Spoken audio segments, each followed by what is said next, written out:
V zadnjih dneh starega leta je bilo v Litiji veliko dogodkov namenjenih druženju, rajanju in prepevanju. Eden izmed njih je bil tudi prihod dedka Mraza in zabava s skupino Repki pod ustvarjalno taktirko reperja Trkaja. Na odru pri športni dvorani so se najprej predstavili učenci glasbene šole Litija, obiskovalce je razveseljeval pihalni orkester Litija, množico, predvsem najmlajših, pa je odlično animirala skupina Repki.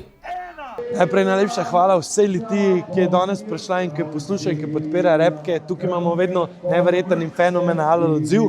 Danes še dedek Mraz, dobri mož, da razveseli otroke. Kaj so pa Repki? So združitev otroške poezije in repa skupaj v eno tako zabavno, hkrati izobraževalno, hkrati moderno, hkrati tradicionalno kombinacijo, ki razveseljuje. Oziroma, kot pravimo, Repki je poezija, malce je zvita, odbita, ampak vedno dobra energija.